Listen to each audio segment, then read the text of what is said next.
Good afternoon, everybody. This is Robert at Scott Leroy Marketing. We're going to get started with our Placester 201 class. This is our more advanced Placester class. This is not the basics of getting your site launched and getting your contact information into the site and things like that. This is covering creating custom pages, creating blog posts, creating testimonials in the site, and adding area pages to the site. It also covers a little bit about custom domains and site tracking and things like that. So we'll go ahead and get started. Let me minimize this here. Our first step is going to be to get logged into our mykw.kw. Actually, before that, our very first step is to make sure that we're using any browser besides Microsoft Internet Explorer. Microsoft Edge is fine. That's the newer browser from Microsoft, and it works just fine with Placester, but Internet Explorer will not load the Placester interface. Google Chrome works just fine. Mozilla Firefox works just fine. Apple Safari works just fine. It just won't work with Internet Explorer. You have to change your browser in order to work in Placester. Excuse me. I do want to point out that this class will be recorded just like all of our other Placester 101 and 201 classes. They'll be available at slmtraining.com. Should be up there within hopefully just a couple of hours, as long as things don't get too crazy and I manage to be able to edit and upload that. And then if you're having a little trouble hearing on your computer or whatever, we do have that call-in number there. I've just sent you that in the chat box there. And then lastly, actually not quite lastly, we added a new thing a couple of weeks ago, but this class assumes that you have already worked through Placester 101, and we're not going to revisit any of that material. We're not going to show you how to launch the site. We're not going to show you how to how to plug your information in, how to set up IDX. Definitely check out slmtraining.com. Look at last week's class for how to do all of that if that's what you're looking for. And then lastly, before we even get started, I'm going to show you how to find your site's address, your website address. And when I do that, it's not going to include www. Do not add www. That will cause an error and your site won't load. Don't put that on any marketing materials. Don't put it on your business card. Don't put it in your email signature. And if you do add that, we warned you. www. makes your site mess up. Don't add it in front of your site address. It's going to be simply exactly what I show you in the site administration. So our first step is going to be to get logged into mykw.kw.com. We covered in Placester 101 that you're not editing your site through Placester.com. You're not editing it through logging into your website. It's done through MyKW. So once you're on your MyKW homepage, up in the top black menu, we'll hover over Technology, and then we'll click on KW Websites right here, the third one down.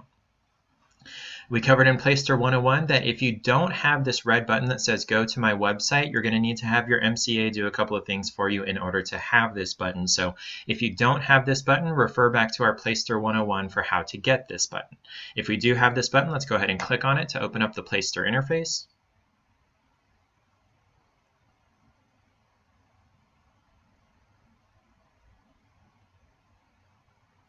There we go, we're on our Placester dashboard. If your Placester dashboard doesn't load, it doesn't look quite like this, if it just shows a blank page with maybe just the header up here and your name or whatever, all you have to do is click up here on the grid of 9 squares and then click on Dashboard, and that'll take you to this page. Now I did unlaunch this site in order to set everything back for this class, so we're not going to worry too much about that. Your site should be launched already, but if it's not, you can just click Launch Site over on the left. Here from the dashboard, we're going to click on Edit Site on the left to go back into our site administration. Remember, this takes us to our site settings page that's covered in Placester 101. And in Placester 101, we worked our way all the way down here to Custom Domain. And that's where we're going to pick up in Placester 201 here. We're going to cover this twice just because I know that's one of the most important things people want to know about their site. What is my address? Well, this is where you find that. It's right here in Custom Domain. We'll click on that. And this is your domain. It's going to be something.kw.com, or if you're in Canada, it's something.kellerwilliamsrealty.ca. Now, the first part of that can be edited. So this part right here that says Scott Leroy Marketing, that can be changed. And you can do that over here on the right by clicking Edit. And then you just change whatever it is you want to put in front of KW. Now, some prohibited words are realtor, realty, real estate, agent, KW, Keller Williams. Don't put those in your address. The site will allow it. You can save it with that, but KW International could get you in trouble for that because that is those are some prohibited words. So you want to use, your name, your name homes, something like that, sold by your name, whatever. That's fine. Just not realty, realtor, real estate agent, KW, or Keller Williams. There's a much longer list of words, but those are the most common ones. Where are we? So what you would do is just change the wording right here. There we go. I could change this to Scott Leroy, do check availability. It's green, it tells me it's available. So if I were to save that, now my new site address would be scottleroy.kw.com. I do want to point out that your site address is dot, not at. At is only ever used in email addresses. We get a lot of people that call us in, my site is so-and-so at kw.com, and when I type it in the address bar, it doesn't load. Well, it's because you use the at symbol. It has to be dot. At is only ever for email addresses, never for website addresses. Sorry, I got a little bit on a rant there.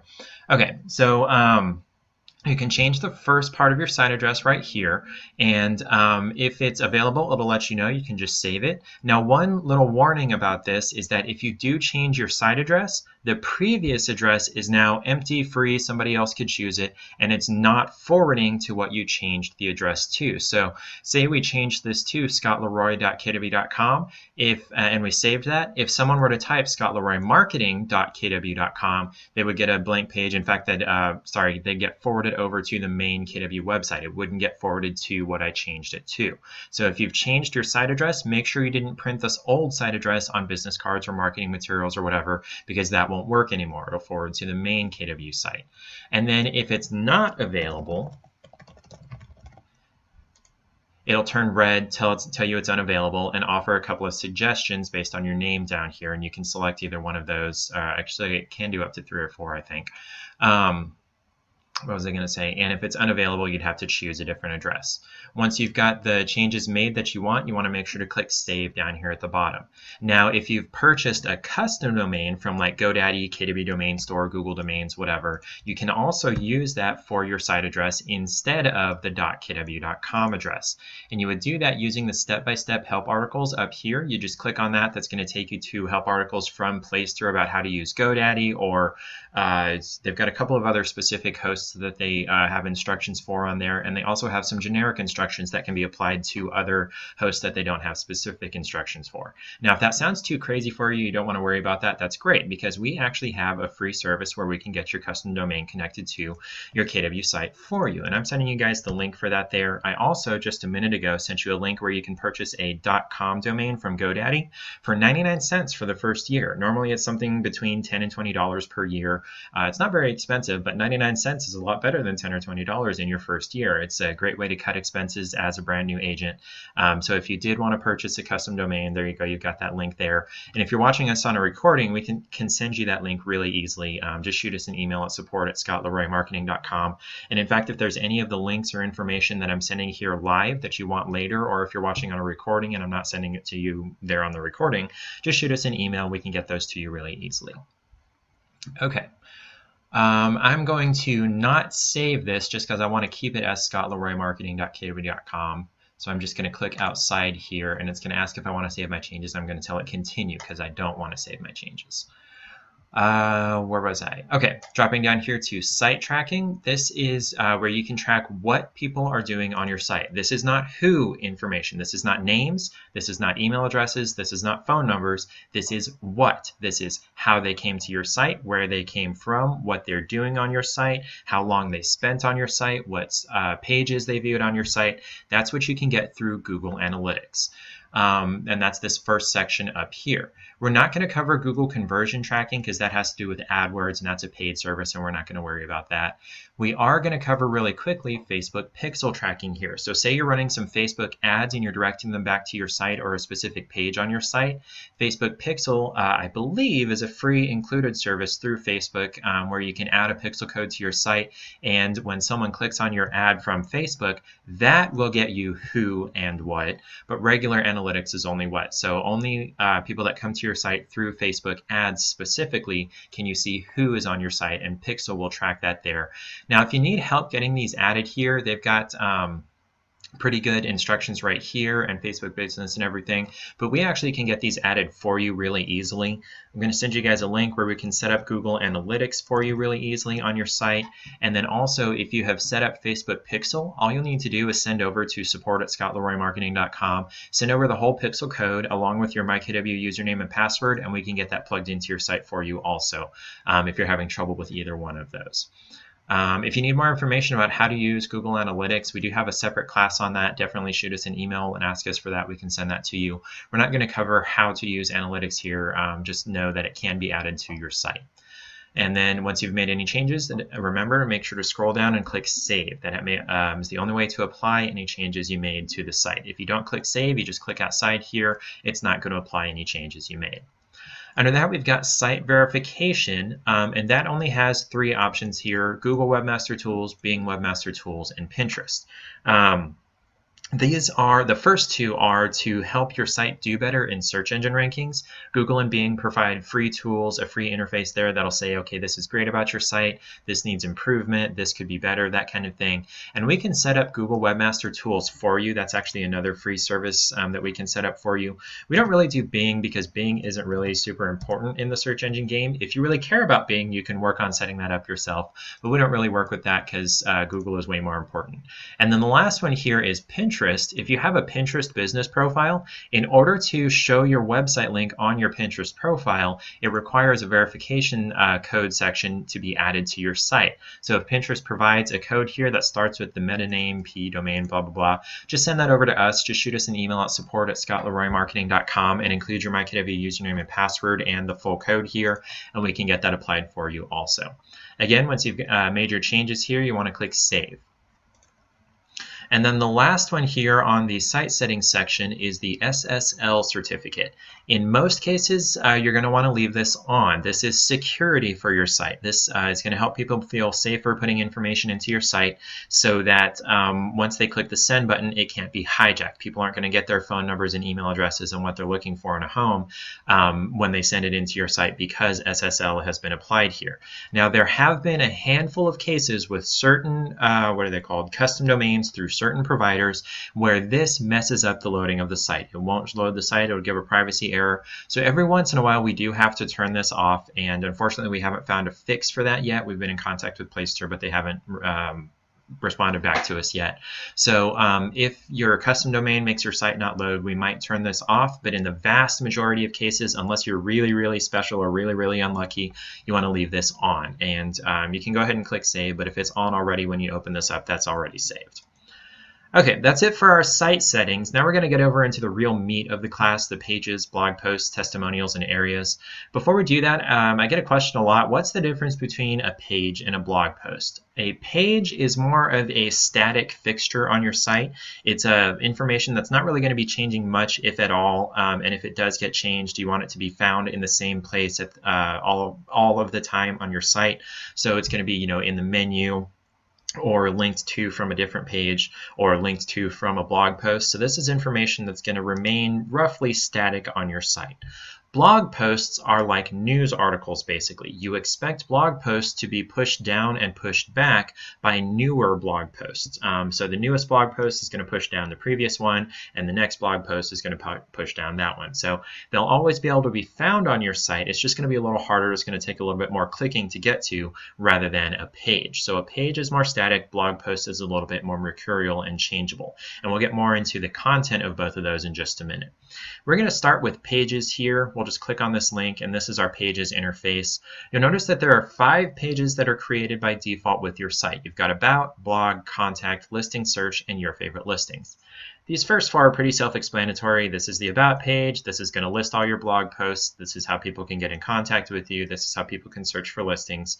This last one, though, the Your Favorite Listings, this is what's called a client profile type page. And that means if someone has registered on your site, they've saved some properties, if they were to open up this page, it would show them the list of all the properties they've saved. So this is your as in the client's favorite properties rather than your as in the agent's favorite properties. Now, if you want to show a page full of your favorite properties, maybe your listings only, that can be done really easily, and I'll show you how to do that in just a minute. But this is the ones that the client has saved. Now, for most of these pages over here, you've got the remove button. You'll notice the About and the Listing Search can't be removed from the site. Those are what's it called? They're locked into the site, which the About one, that's kind of optional whether you want to show that on the site or not. You can remove it from the menu and nobody's going to be able to find it. But the Listing Search page, I'm glad they don't have the option over here because that's half the point of a real estate site. Provide listing search, and then the other half is get in contact with the agent. So you definitely want to leave the contact and the listing search on the site. You can remove the blog page if you're not going to be blogging. If you don't want to show that on your site, really easy to do. Just click remove there. You can also edit any of these existing pages by clicking edit over here on the right, or by clicking on the name of the page here on the left. To create a new page, really simple, you just click your plus sign up here at the top.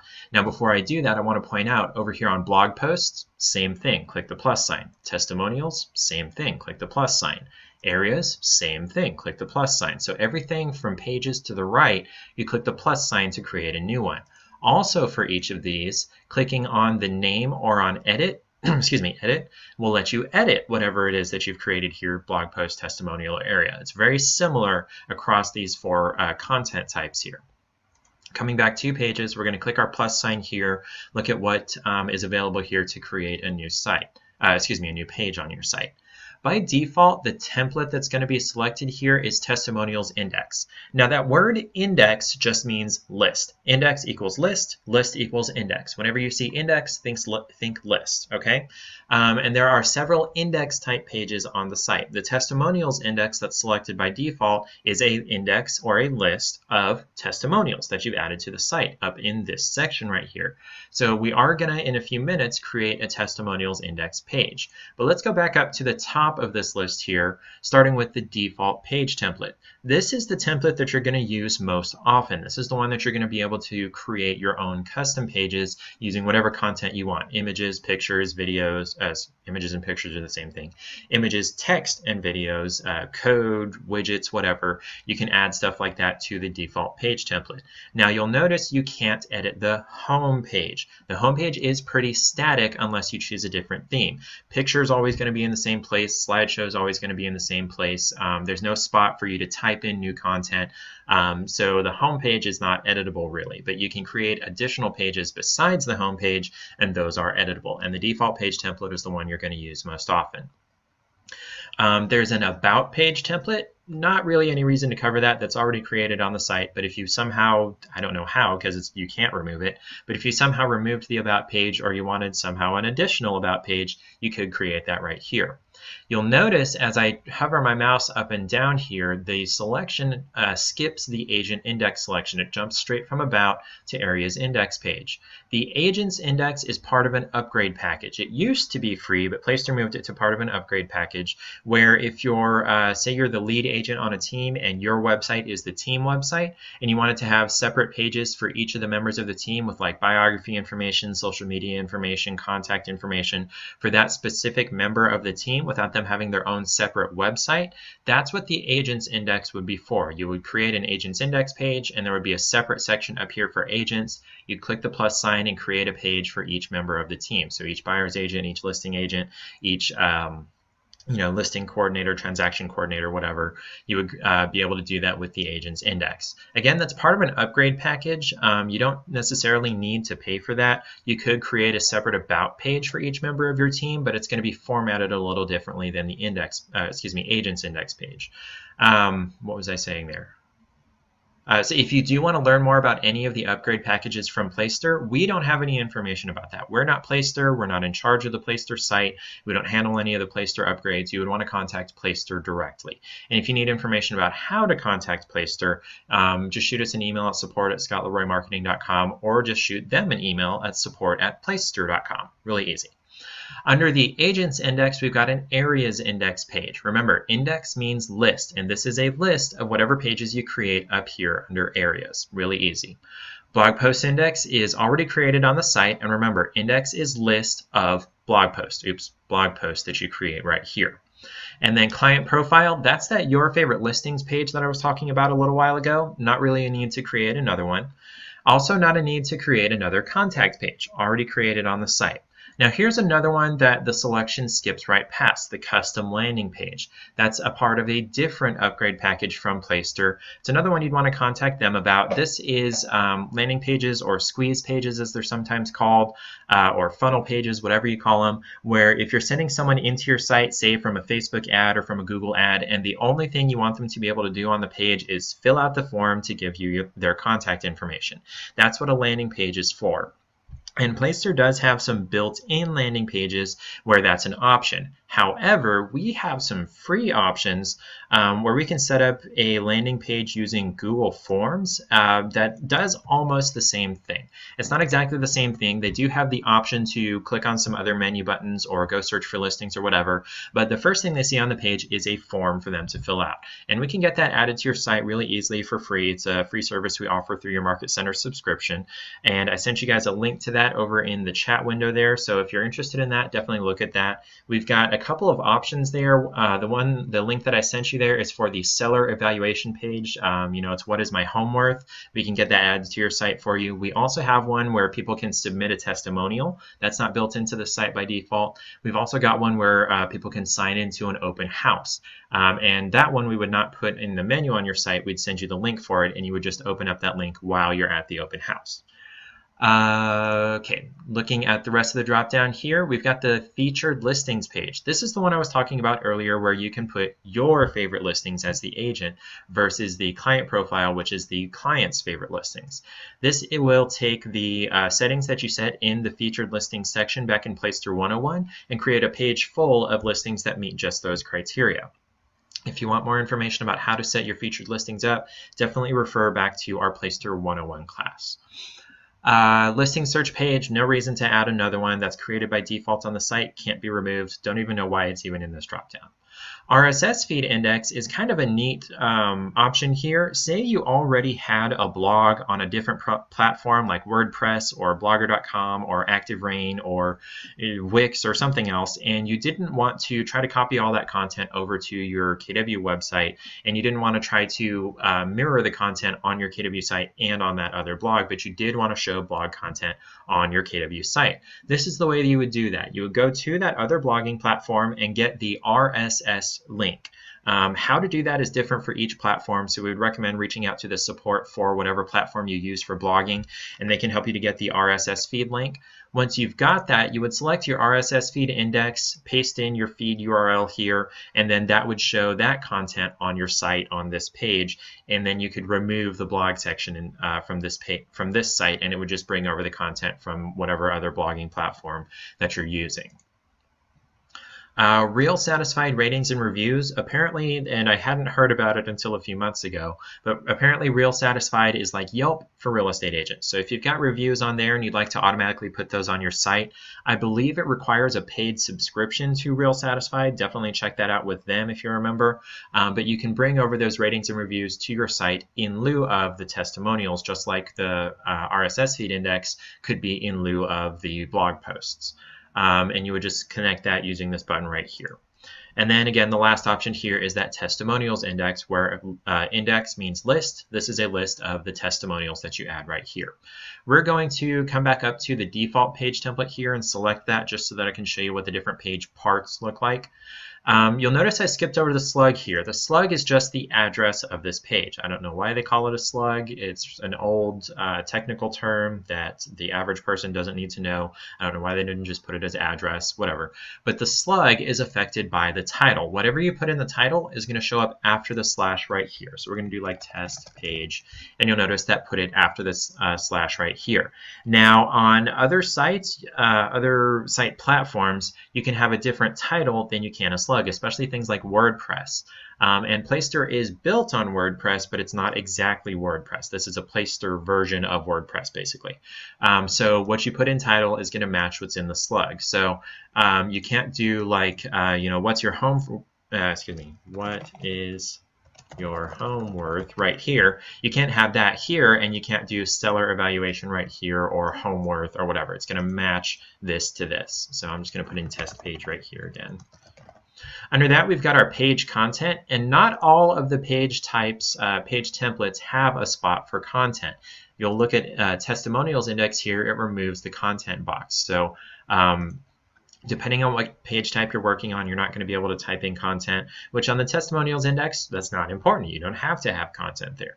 On the page content, if you do have it, you can do some coding right here. If you know HTML, you can put that in this box instead of trying to type in this here. It's a WYSIWYG editor. What you see is what you get. You can do some headings, some paragraphs, things like that. You can do bold, italic, underline, some lists, links, images, videos, justify to add in a table. Excuse me. If you want more help with working with custom pages, we do have a separate class for that. Just shoot us an email at support@scottleroymarketing.com. Where was I? Dropping down here, once you've got your page content, there we go, test page content. I'm just going to put some in there. Once you've got your page content in there, on most page types, you have the option to check this box for display full width. And this is going to, what happens on the site is by default, there's going to be on every single page, there's going to be a contact form and a listing search form on every page, even pages that you create here in this section. On certain themes, if you check this box, it's going to remove that search box and that contact box so that it's only whatever content you put up here. Now, some themes don't allow that. I know for sure the two KW specific themes, the Madison and the Madison Metro, do allow that, but I found out like the Sedona theme, it doesn't allow that, and certain other themes aren't going to allow that, and some will. You'll just have to play around with choosing different themes to see if that allows that or not. If your theme doesn't allow that, kind of tough luck. There's not really a way to work around it. It's going to have that contact and that search form over on the right side. The other checkbox here is to add this page to my menu, and that's pretty self-explanatory. If you check this box, when you save it, it's going to add this page automatically to your menu. So now for the open house sign-in form that we add to your guys' site, we uncheck this box. There's no need for an open house sign-in form to remain in your menu permanently. You only want people to see that form when you have it open at the open house. When you're not doing an open house, you don't want to let people have access to that, so we don't add it to the menu. Now, this checkbox only appears when you first create a page before you click save or save as draft. If you ever come back and edit a page, this option isn't available. You would need to go over to the menu section and manually add it in there, which we covered in our Placester 101 class. Under that, we've got this SEO section. SEO stands for Search Engine Optimization, and that is how you help your site to do better in search engine rankings. Each piece of content that you create on your site, whether it's a page, a blog post, a testimonial, or an area, each one has its own meta title or meta description. So you're going to get really familiar with writing titles and descriptions if that's something that you care about. If you want to learn more about SEO, we actually have a 30-day challenge specifically for search engine optimization. I sent you guys a link there. And then we also have a full SEO guide. It covers a lot of the same stuff that's in the 30-day challenge, but in a little bit different format. If you want to get that guide, just shoot us an email at support@scottleroymarketing.com. And if you're watching on a recording, shoot us an email. We can get you a link to that SEO 30-day challenge. For a meta title, I covered this in Placester 101, but I'm going to cover it again because it's really important to have on your site. The meta title shows in two places. It shows up here in the browser tab. So you see Placester right here up in the browser tab and My KW. That's the meta title for each of those pages. If I were to go over to Scott Leroy Marketing, it would show Scott Leroy Marketing up here in the browser tab, and that's our meta title. It also shows in the search engine results. Zoom in here. There we go. It's the blue link that you see in search engine results. You're telling the search engine what to display right here. So there's a little bit of a soft rule here. It's about 55 characters before the search engine truncates it with a ... which apparently we don't have any content on the first page that has that. There we go. So after 55-ish characters, the search engine is going to truncate it with a ... It doesn't hurt anything. It's just people aren't going to see it unless they hover over the browser tab up here, and it'll show them that tooltip there. So because of that, the rule of thumb is keep important, specific information up front, and then less important, less specific information towards the right. So you want to definitely start with the title of this page. So this is going to be test page. And then you want to do your name for sure, because this is your site. And then you want to do the purpose of your site. That's really important. You want people to know what your site is about. Oops. And then from there, you can get less specific, like maybe adding in your office name. and then whatever else after that. You'll notice in between each of those sections there, I've got a dash. You could do a colon, you could do a bar, you could do a period. That's a little bit of a different thing. Not many people do that. Mostly it's the dash or the bar. What was I going to say there? Now, a lot of agents, after their name, but before the purpose of the site, they'll add in their phone number. It's up to you whether you want to do that. Oh, I had my numlock off. Hold on. There we go. It's up to you whether you want to do that. It does show your contact information on the search engine result before people actually click on your site. And if that's all they're looking for, they'll just give you a call and they won't visit your site. What was I saying there? And it's up to you whether you want to add that or not. Underneath that in the meta description, oh, by the way, as far as the meta title goes, once you've got basically a quote-unquote template written for your meta title, you want to use basically the same structure on all of your meta titles. So you want to, for each page, you're going to do test page, but then, or excuse me, the title of that page. But then after that, you basically want to, paste in all the rest of this information that you already wrote. Oh, that's where that went. So you want to basically copy this and then paste this in after the title of the page on anything else that you create, whether it's a blog post, an area, or a testimonial, or any additional pages.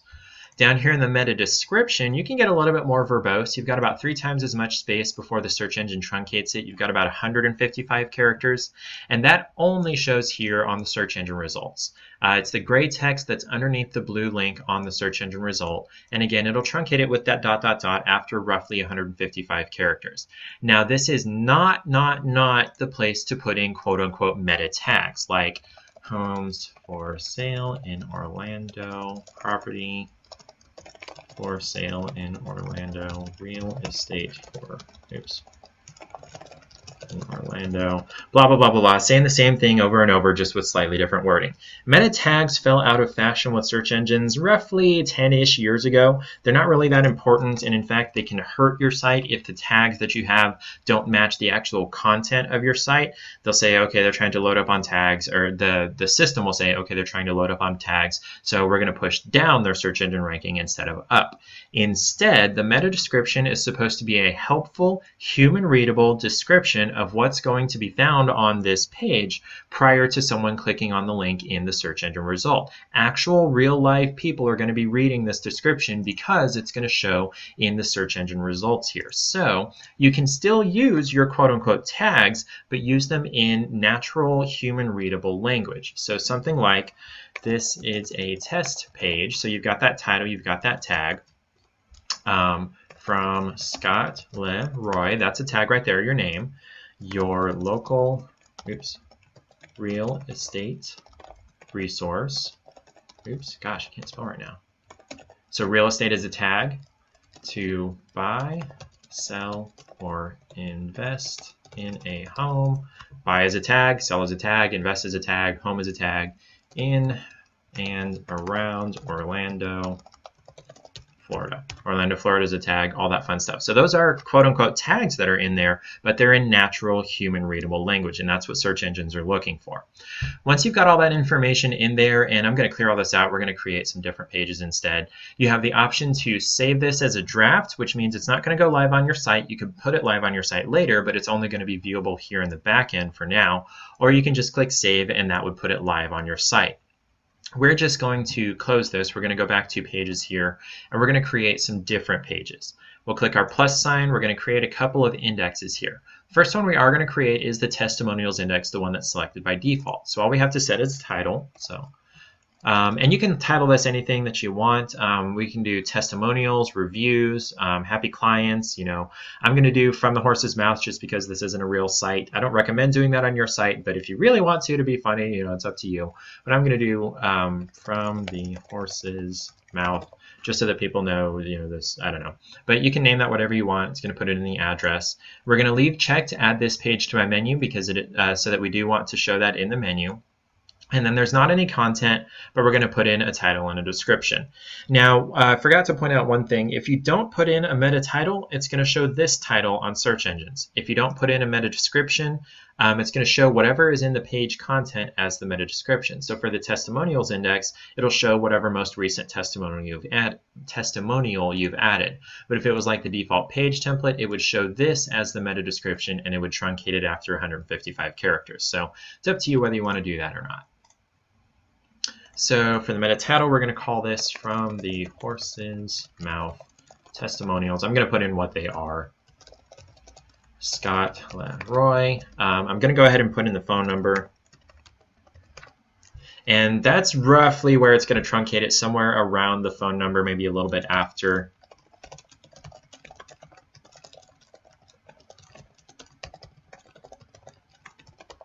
Now, I'm not expecting you to be able to write all that in the time that we have here. In fact, honestly, we're running a little bit behind. So I'm just going to skip ahead and write my own meta description here.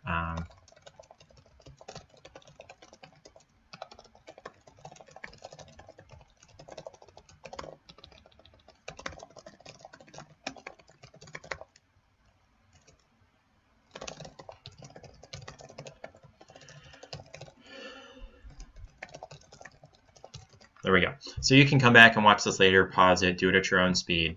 I'm going to go ahead and save that so that it shows up on the site. It's going to pop up and say, okay, this page was added to your menu because we left this box checked. Do you want to go edit the menu? I don't want to, so I'm just going to click close. So now on my pages list, I've got that new page here at the bottom, and let's go look at the site. And there it is up there in the menu, From the Horse's Mouth. And if I had any testimonials, it would show them on that page. Coming back to our pages interface, we're going to click our plus sign one more time, and we're going to create an areas index page.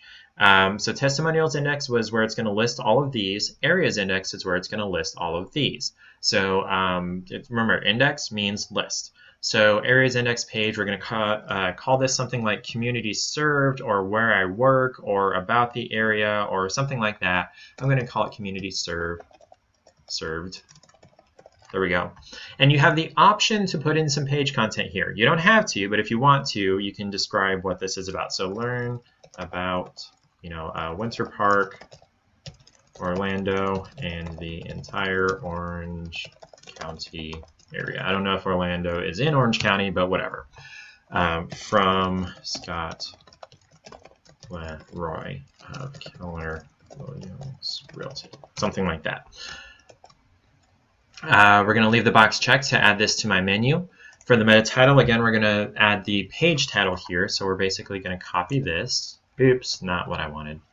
Copy this, paste that, Scott Leroy. And remember, we're following the same structure.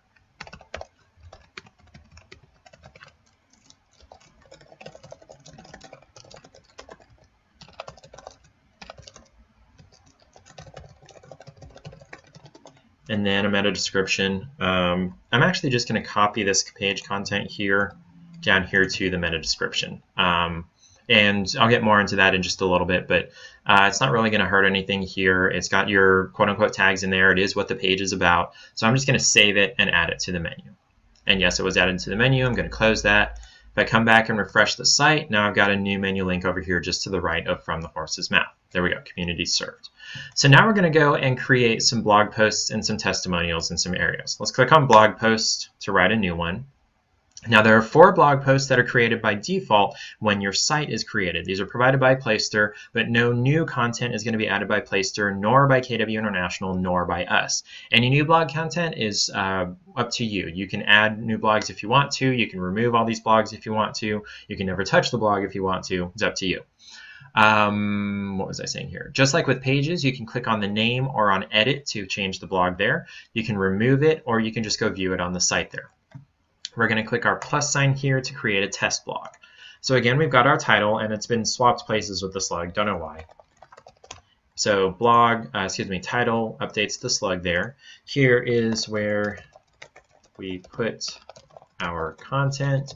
And remember, you can add links, you can add pictures, you can add videos, you can make things bold, italic, underlined, whatever. And then under that, we've got a new option here. We've got an excerpt. Oh, by the way, if you want to learn more about how to blog, we're not going to cover how to blog, but if you want to learn more about it, you can check out our blogging 30-day challenge. We do have a specific challenge for blogging. Just sent you guys that link there, and if you want that, you can shoot us an email later. That shows you, how to work with blogs in your KW website, what to use for content, gives you some brainstorming ideas, gives you some information about how to find free images to use with your blog, and that's I'm going to cover that really quickly here. If a blog post needs to have images. Area pages need to have images because they're much more interesting. They keep people on the page longer. It's very well proven. What was I saying there? But you can't just go to Google and search for, beautiful home or Orlando or whatever and use whatever image that you find, because most of the time those are going to be copyrighted. And the owner of that copyright could come after you later and say, hey, you used my image without permission. You owe me a couple of $100. And that's based on, how big your site is, the duration of the time that you used it. So it's, it's very variable and it could end up costing you a lot of money. So instead, we've got a guide here for how to find free images to use, images that are not copyrighted. You don't have to give anybody any money to use them. I sent that over in the chat window there. Definitely shoot us an email if you need that in the future. Where was I? Okay, so the excerpt here is a short summary of what this blog page is about without rewriting the blog page.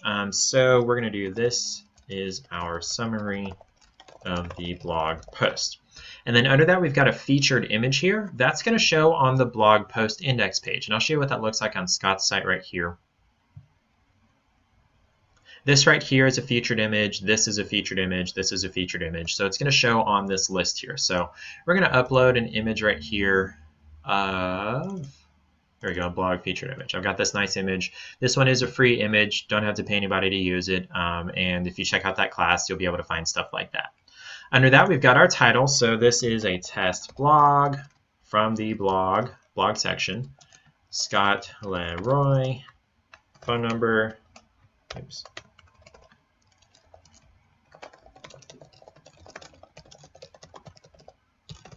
And then Keller Williams Realty.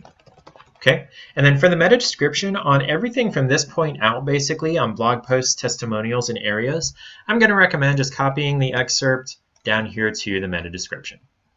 If someone sees the meta description, they're not likely to see the excerpt because the excerpt shows on the blog index page right here. This is the excerpt.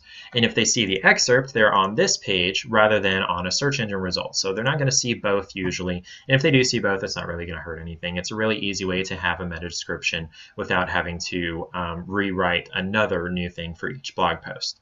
Again, you have the option to save it as a draft, which means it wouldn't go live until you came back and published it. This is great for if you put together a blogging schedule, which we definitely encourage in our 30-day challenge there. You want to blog at the same time on the same day every week or twice a week or every month or whatever. And whatever schedule you put together for blogging, you want to be consistent. So you can write the blog ahead of time and then come back later and publish it at the time that your blog is supposed to go live. Now, there's not an auto scheduling system here in the Placester blog interface. A lot of other blogging systems do have that, so definitely weigh that as an option if you're looking at blogging in the Placester site. If you do choose to use a different system like Blogger.com, WordPress, whatever, that does have a scheduling system, you would want to use that RSS feed index page to bring over those blogs from that other system instead of writing a blog on your site. If you are using the site and you want to publish it, definitely click Publish. So now if we refresh our blog index page here, now we've got our new test blog here, got that featured image, here's the summary, all that fun stuff. Back over here. So that's how you can write a blog post. Now we're going to jump over to testimonials. Click our plus sign to create a new one. Now testimonials, there's not a spot for clients to submit a testimonial on your site. We have that free landing page where we can get that added to your site and they would send you an email when someone submits a testimonial, but it's not going to be automatically added to your site like it is on the eEdge site, which is great because then you get to review the testimonials, see if you actually want to show them on your site. So when you get a testimonial that you do want to show on your site, you would come here and add it to your site manually. So this is a testimonial, You could call this, ecstatic buyers, or never thought they could get financed, or whatever. It's up to you what the title is. And then for the testimonial, you would just paste in, the email that they sent you, or from Zillow, or from Google, or whatever. If you sent them, if they filled out the testimonial form that we added to your site, you would just copy and paste that here. Now, as far as if someone sends you an email testimonial, you definitely want to make sure to get permission from them to show that testimonial on your site. All those other places, they're submitting it with the understanding that it could potentially be public. So if they send it to you in an email, that's less of a public format, so you want to make sure to get their permission there. So this is our testimonial of how awesome it was to work with Scott, there's an H in it, Leroy, on buying our house, something like that. And then down here, we've got a couple of additional fields. In fact, as we work our way from page over to the right, they add more fields for each different type. So referrer is the name of this person who sent you the testimonial. So if it's like Betty Buyer or Sally Seller or such and such vendor or whatever, you can put their name in there. You don't have to put in the name, that's optional. You could put in anonymous if you wanted to, if they sent it in anonymously or they didn't want you to list their name on your site. When they sent you the email testimonial, whatever you want, go in that box there, and it's optional. Under that, affiliation means what type of person is this that sent you the testimonial? Are they a buyer? Are they a seller? Are they a vendor? Are they a co-broker on the other side of the deal? Are they your broker giving you a commendation? Whatever that is. So I'm going to call this buyer here. Under this, we've got a checkbox here for feature this on your homepage, and it's only available on a few themes. The Madison and the Madison Metro theme can show testimonials on the homepage, so I'm going to check that box there, show you what it looks like. Certain other themes don't have that option. I'm not sure which ones they are, but the KW themes do have that option. Under that, we've got a separate excerpt here, so this is our testimonial excerpt. And again, I'm going to recommend copying that down to the meta description. Got a featured image here. This is a great place to show off, the pretty young married couple that you just sold a house to, or if you don't have their picture, you can show the listing image of the house that you sold or you helped them buy. I'm going to add the listing image here, just because that's probably what's going to happen most often. If it's your listing, you've got the picture already. You can just post it here. If it was another listing that you helped someone buy, you can grab that from the MLS. Those are public. So you can put that on the testimonial here also. Under that, we've got our meta title. So this is, Betty, testimonial, testimonial. Now, just because I say test testimonial here, that's the title of the page. It's probably not going to say that there, so you want to make sure to add that it is a testimonial after that. Oops.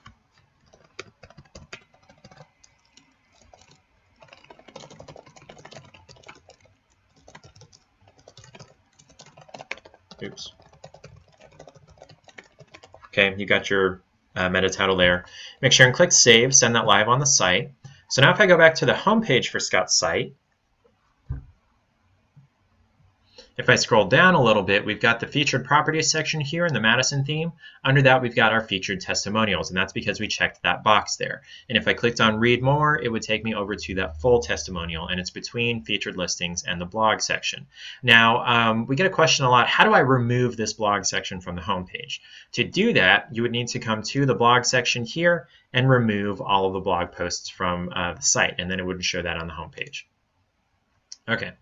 And then on the From the Horse's Mouth testimonials index page that we created, this is where it's also going to list that testimonial that we put in there.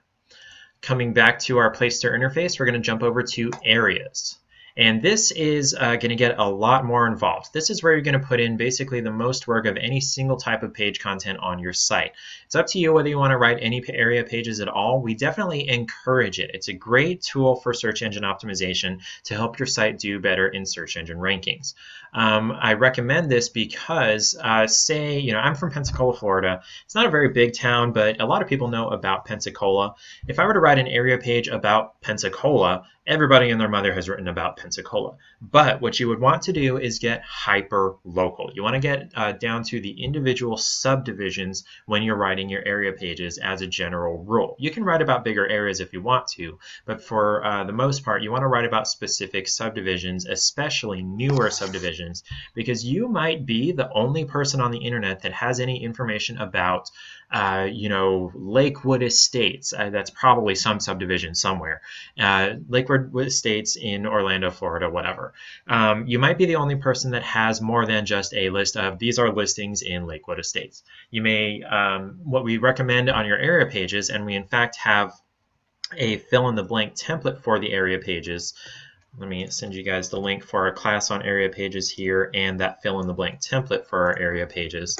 What we recommend is talking about the amenities of that area, what it's close to. So say you live in a military town, talk about the distance to the military installment. If it's a tourist town, talk about the distance to shopping or to entertainment or to the beach or to the mountains or to whatever. If you're in a college town, talk about how close it is to such and such educational institution.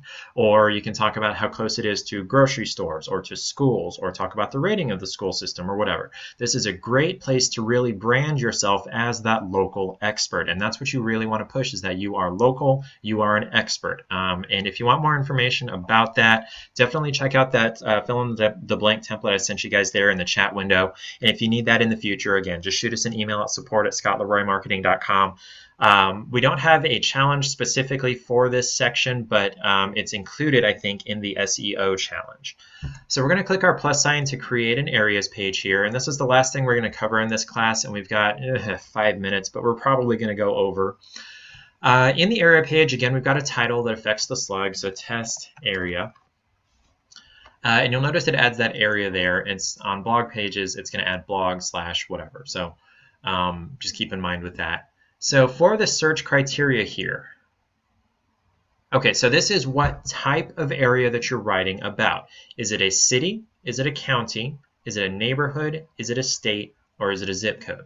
And these are going to come from your MLS, I believe. I think this list comes from your MLS. So if you're in like Canada, it may say postal code here or something like that. Now, city also covers town or township or corporation or principality or municipality, whatever. So I'm going to select a neighborhood, and that's roughly the biggest that we're going to recommend. You can, kind of go as big as city, or if your county is really famous and you have a specific insight about it, write about your county. Probably not good to go as big as state. Most of the time you want to do neighborhood. You want to write about a specific subdivision. For the default sort here, that means that it's going to pull listings from this neighborhood. What on earth? They changed this. They don't let you search the name of the neighborhood. That is so weird. Hold on, let me go check on something here. They changed this between when I did this class 3 weeks ago and now. Hold on.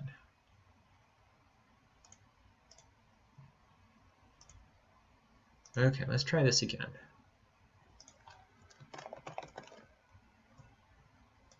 Criteria, neighborhood.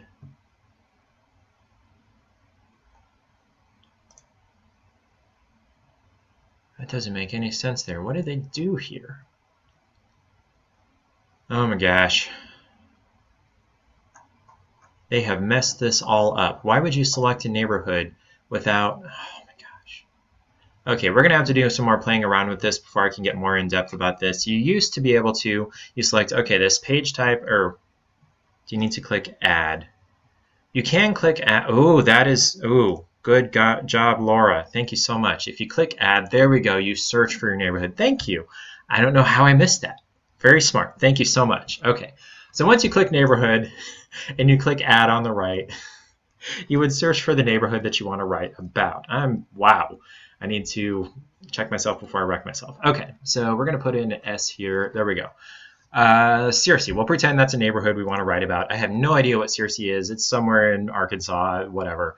So this is the neighborhood we want to write about. For default sort, it's going to grab listings from the MLS from this neighborhood, and you're choosing, do I want to sort this just like on featured listings by price, images, days on site, beds, or year built. or beds or baths are year built. So it depends on what you're writing about. So say the neighborhood you're writing about is new construction. You want to do days on site newest probably, or year built newest, because on the other sort is not really going to make sense for brand new listings. Say you're writing about a historical neighborhood. You may want to change that to year built oldest, because this is a historical neighborhood. Say you're writing about more of a luxury neighborhood. You may want to sort that by price highest.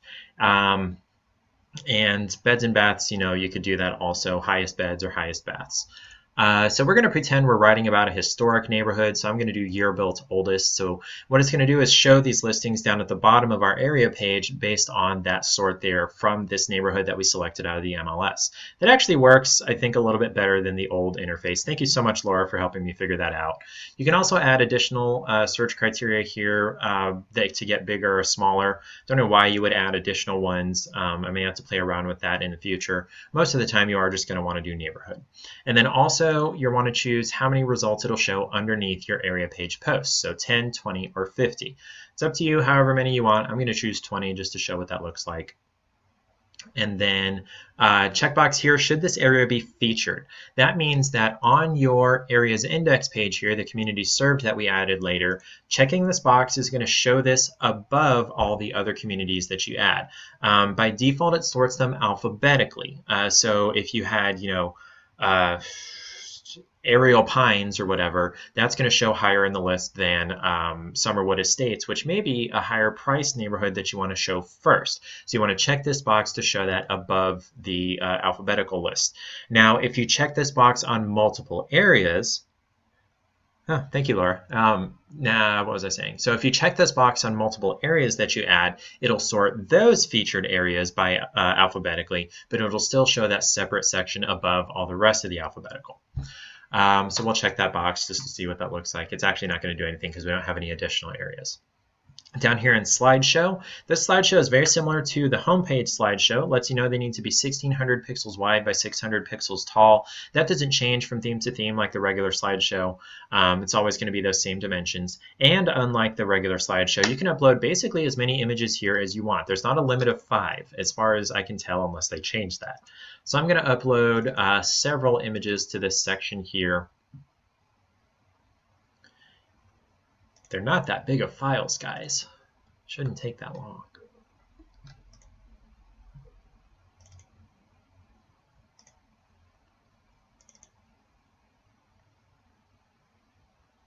Can you tell I like the water? Anyway, so there we go. I've got 5 images there. You could add more. And you've still got that button there. Under that, for page content, there are 3 sections to the page. You've got first section headline and its body copy. Then it's separated from the next section by a full width image, and you're going to upload a file here. Then you've got your second section header and its body copy, and that's separated from section 3 by 2 side-by-side images that are portrait orientation. I'll talk to you more about that in a minute.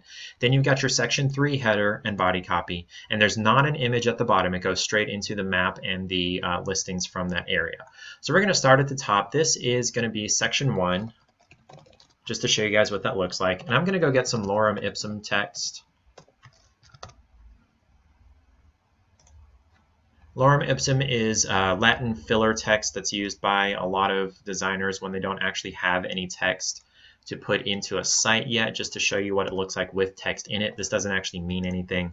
I'm just using it to fill space here to show you what that looks like. So we've got our section 1, we've got the information in that section, then we've got this image that's going to separate section 1 from section 2. So this image should be at least 600 pixels wide. It's not a maximum number, it's a minimum because that's how wide the section is on the site. So I'm going to put, there we go. I'm going to add this image here. If it's wider, excuse me, than 600 pixels, not a big deal. It's just going to shrink it down.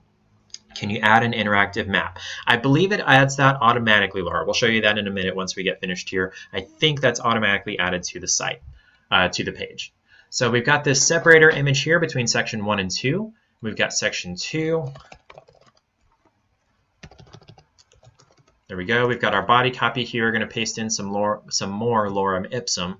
And then we've got these 2 side-by-side images that are going to separate section 2 from section 3. These are going to be shown portrait orientation, one to the left, one to the right. So this first one is going to be on the left, and The second one is going to be on the right. Now it gives you a 300 pixel number here. That's again a minimum. You want it to be at least 300 pixels. If it's bigger than that, again, it'll shrink it down. If it's smaller than that, it's actually going to blow it up and it may get blurry and pixelated. So you want to start with big and go down to small if at all possible. It kind of doesn't matter how tall it is though. You'll notice on the slideshow images on the home page and even at the top here, it's going to cut off the top and bottom if the image is too tall. On these separator images, that's not a problem. It's going to show the whole image. It's just going to only show it 600 or 300 pixels wide. Then we've got our section 3 and our text in here. And remember, there's no image at the bottom here. Again, we've got an excerpt. Any blog post or testimonial or area has its own excerpt. So this is a test excerpt. Oops. And then we've got a featured image also. And this is going to be very similar to the blog featured image. And I've got... Okay, so I'm just going to add this image here as the featured image. You can use, probably what you're going to want to use is the first image from your slideshow as the featured image, or you can do a completely different image. Say you've got a whole bunch of images for this area, definitely do that. And again, we've got that fill in the blank template that talks about how to find images, what images to use, that kind of thing. Featured image, okay, meta title, test area, oops. So remember, test area is the title, community served is the section that it's in, and then we get into Scott Roy, phone number. And remember, it's up to you whether you want to include your phone number.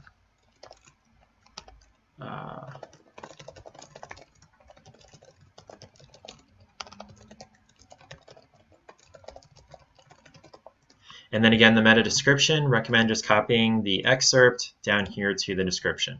Again, you can save this as a draft to be published later on your site, or you can click Save to send it to your site now. There we go. Back over to Scott's site. Looking, I'm just going to double check whether it features areas on the home page. I don't believe so. Yeah, there's not a spot for featured areas. Okay, so you would need to go over to the community served, that areas index page there. And here it is listed on our areas index page. You would click on the image or on read more or on the title to open up the page. We've got our slideshow across the top here, which will take some time to load because they're big images. There we go. That's going to slide through. Yeah, all that fun stuff.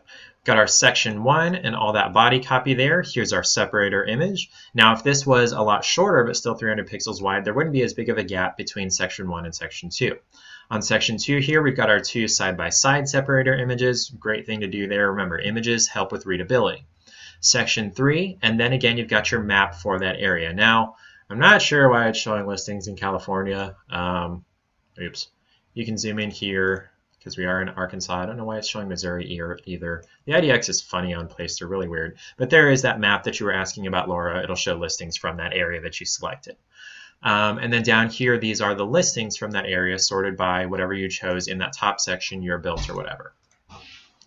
And then it's showing, I think we chose 20 per page. So that's it for our area pages. Let me make sure I didn't miss anything. Okay, so that's it for our Placester 201. I'm going to leave it open for questions for now. Leave the recording open for a couple of minutes there. If you do have additional questions, like Laura had some really good questions, and again, thank you for helping me. If you do have additional questions, shoot them over in the chat window there. I'll leave it open for a minute or two, and I'll answer them if you have them. If you have questions, don't be shy. Probably someone else has the same question that you have, and I'll answer those the best I can. Laura asks, will I send an email with the links that I posted? Unfortunately, I don't have a way to send an email to everybody in the class. I don't know if Join Me offers that ability. What you can do is just shoot us an email at support@scottleroymarketing.com and we can send those to you that way. All right, Laura says, when building your areas, if you want to feature a new neighborhood, can you contact the builder and use their content if they're okay with it? Yes, 100% yes. If there are images that you want to use, or maybe you don't think you're great of that of a photographer or whatever, and you've got maybe floor plans or mock-ups or whatever from the builder and you want to use those on your area pages, definitely reach out to them for permission. Now, it's their right to decline permission, so don't get too mad if they say, no, I don't want to show that on your site. They want to keep it private or just on their site, whatever. But it's definitely really good, really easy to ask permission, and if they say yes, it's great content to use on your site. Great question.